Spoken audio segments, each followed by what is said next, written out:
Once upon a time, there was a miller, and he had a beautiful daughter with skin white as snow, lips red as blood, and long golden hair. The miller was a boastful man, and one day he went to the king of all the land and told a tale of how his daughter could spin straw into gold.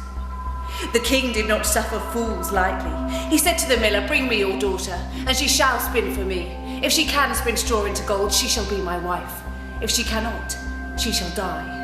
At this the miller wept, for he loved his only daughter more than life itself. The girl was brought to the palace and locked in a chamber full of straw. In the corner was a spinning wheel.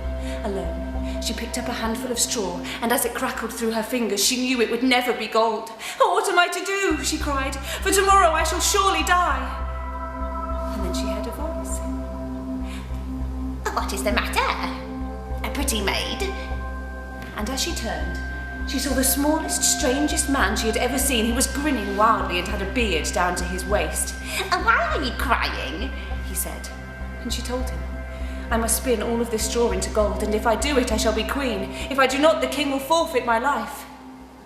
The little man grinned wider. "I can do it for you," he said. "But in return, you must give me something precious." "Anything," said the miller's daughter, "anything I own." "You must give me your son. If you become queen, you must give me your firstborn child." Who knows what would happen, thought the miller's daughter, for she had no son. She certainly would never be queen. She agreed at once. The mannequin sat down at the spinning wheel, and singing through the night, he spun the straw into gold. And as his work was done, he got up, walked towards the window. "Farewell," he said, and disappeared. The room was glowing with gold, and when the king saw this, he was dazzled. He knelt before the miller's daughter, and they were betrothed.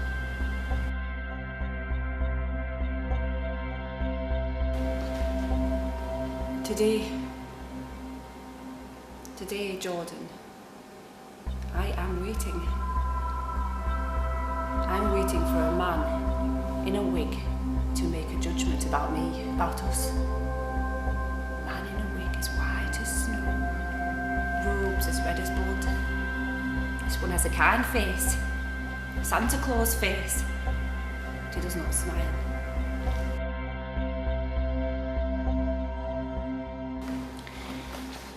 I'd already worked my way through a good number of the available men in Morecambe. I had a fast turnover. I threw them over like rough red onion skins on my search for that pure white colour, strong enough to make your eyes water. Damp alleys, backs of cars, rarely beds, men like lard, men like soggy chip paper in rain. But with Davy, it were different. With him, it were all going to be different. We were in love. He told me it were official. "Yeah, I love you, Shirley. Go, don't expect me to keep saying it." And it bought me flowers too, still wet from gardens, and nicked them from. And fairy chocolates, I didn't mind. You take what you can get in this world, don't you? I did.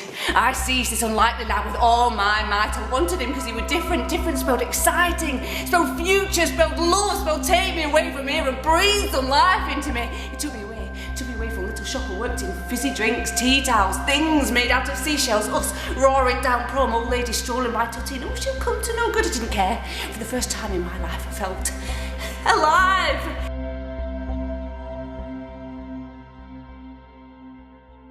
One night, we got carried out in front of telly. He went off to the bog, took one of his beers, shook it up. "Here," I says, "open this one." He does. It went all over him. He stopped me laughing with a punch.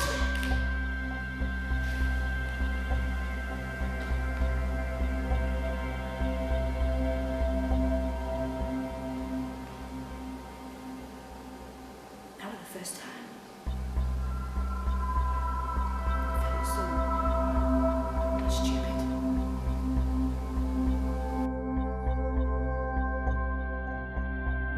No more men after that. No more odd men. Men in pubs. Men who reek of beer and pies. Men with lazy eyes travelling up and down, assessing the meat for plumpness, ripeness, stamina. No more hours spent underneath those men. No more foul breath on my neck. No more hours spent wasted drying his creasing legs, goose pimply and cold, selling my wares. No more. They never warmed me up, those men.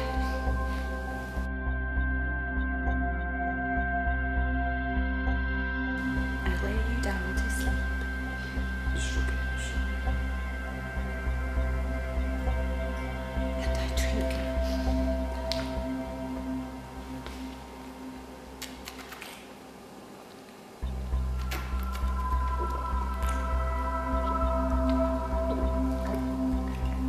I don't fuck a gagging on strength of the spirit, and then I can't remember anything else, Jordan. I can't. When your wrist is bright light, poking each other, it's a dog hurts. They sit you down under the ball, take your photo, I smile, don't smile, I say it's not permitted. This is my best profile. This one shows a little parting gift that Davy gave me. You can see his name now, doesn't hurt. Davy. Left this when he walked out. Grossy slash, girl call it. Well, last night I was with him, showed me his knife, flick knife, which he flicked over me. Payment in kind, Davy said. Your daddy, Jordan.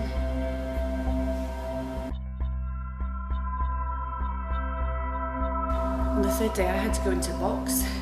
Saw a nice lady sitting in gallery, smiled at her, saved me from looking at my mum.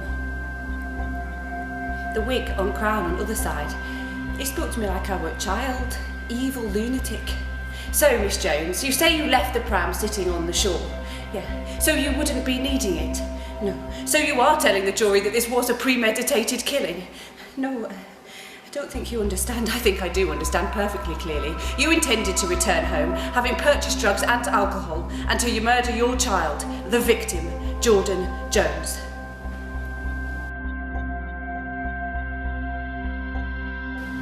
Erosion, a wise old man said.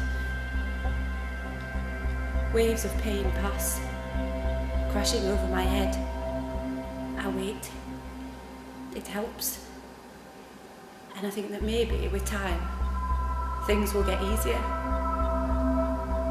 And then I see a downy head, a little fat finger reaching out. It all starts to come.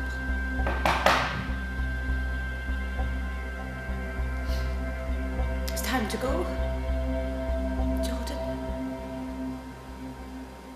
One thing or another now. Life sentence or freedom.